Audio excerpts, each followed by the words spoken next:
Good morning, students. Students, this is the last video related to this chapter, globalization. Yesterday we have discussed about the resistance to globalization, and I have told you that there were movements against globalization in different parts of the world, and causes I have also taught you why there was resistance to globalization in different parts of the world. I have told you yesterday that in different parts of the world, anti-globalization movements are very strong, and I have also taught you about the ministerial meeting of WTO of 1999, when this issue was raised that in economic institutions more preference is given to rich countries, and for poor countries there is no importance, and it was asked that sufficient importance should be given to poor countries, to developed countries in the global economic system. Students, World Social Forum, WSF, it is the another platform. First I have discussed about the WTO. Now the World Social Forum, WSF, it is the another platform which is working at global level, and in this WSF many human rights activists are there, many environmentalists are there, many labor union persons are there, many youth, many women activists are there, and all of them, they oppose this globalization. The first meeting of WSF, World Social Forum, was held in Brazil in 2001. The fourth meeting of this WSF was held in Mumbai in 2004, and the seventh was held in Nairobi in Kenya in 2007.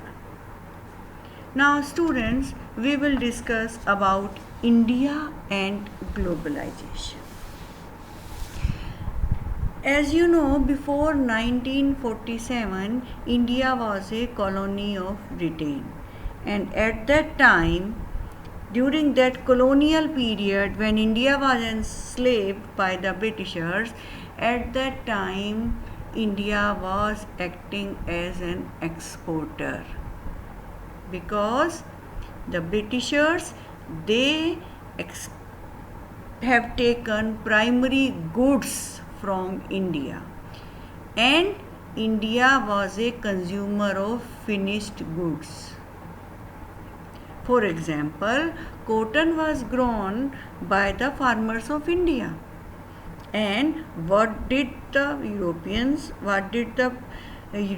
do there? They purchased that cotton at very low price from the Indian farmers, and that cotton was exported to Britain, where the cotton mills were there in Manchester, where the cotton cloth was produced, and that cloth was sold in India.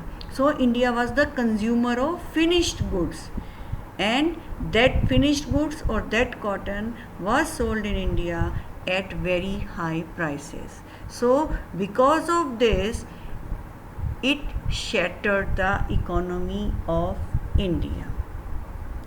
When India got independence in 1947, India decided that now India is not going to import the things. India will give more preference to those industries which are Indians, and India will help its own producers. This was known as the policy of protectionism.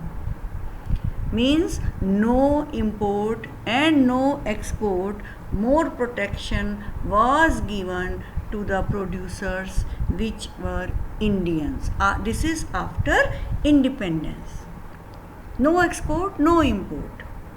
No international companies were there in India. But this protectionism also created some problems. The speed of economic growth of India was very slow. Health, housing, education. India was not having enough money to spend on these primary requirements, on these basic requirements.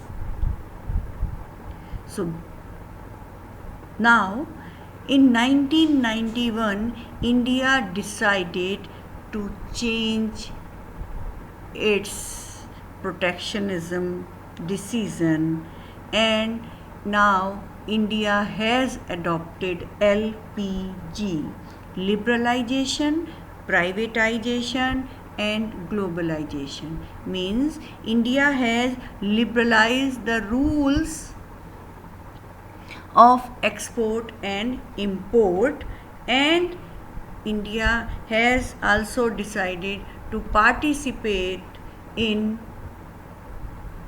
global trade.